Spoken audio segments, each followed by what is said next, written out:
কি হে বিপিন, বীজতলার দিকে তাকিয়ে তাকিয়ে কি ভাবছো? ওদিকে যে রোপণের সময় হয়ে এলো, মূল জমি তৈরি করতে হবে না? হ্যাঁ রবিন ভাই, ঠিক বলেছ।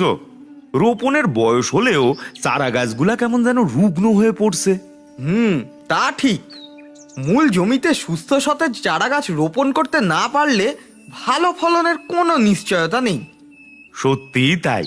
তার উপর আমরা যেই সময়ের মধ্যে দিয়ে যাচ্ছি, তাতে ভালো ফলন না ফলাতে পারলে আমরা দেশকে কিভাবে এগিয়ে নিয়ে যাব?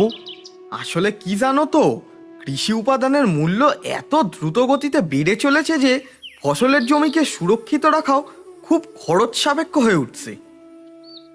কৃষক বন্ধুরা, এই সংকটের মধ্যেও আপনাদের মতো প্রতিটি কৃষিভিত্তিক দেশকেই বলিষ্ঠ ও প্রগতিশীল কৃষকরাই এগিয়ে নিয়ে যেতে পারে।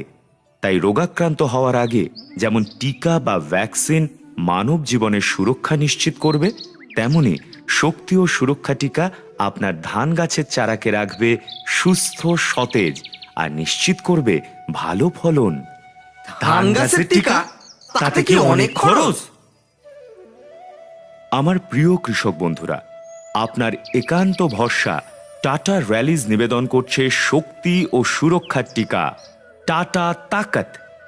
1 কাপ চায়ের দামে 1 শতক জমির ফসলের সুরক্ষা, অর্থাৎ নামমাত্র খরচে আপনার ধানের ফসলকে প্রাথমিক শক্তি ও সুরক্ষার টিকা দিয়ে চাষের খরচ কমান এবং ভালো ফলন নিশ্চিত করুন।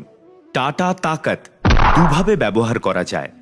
বীজতলায় প্রতি লিটার জলে 2 গ্রাম হারে মিশিয়ে স্প্রে করুন।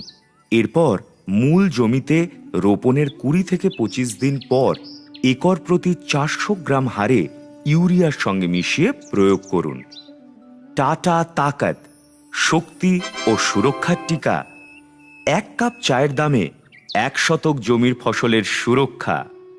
বুঝলে তো বিপিন, তাহলে আমাদের বীজতলা থেকেই ধান গাছকে শক্তি ও সুরক্ষার টিকা দেওয়া উচিত। ওরে ওরে ওরে, আয় রে সবাই, আর চিন্তা নাই, এসে গেছে শক্তি ও সুরক্ষার টিকা টাটা তাকত। কি বন্ধুরা, তাহলে মনে থাকবে তো, আপনার ও আপনার ধানের ফসল চক্রের প্রথম থেকেই দিন শক্তি ও সুরক্ষার টিকা।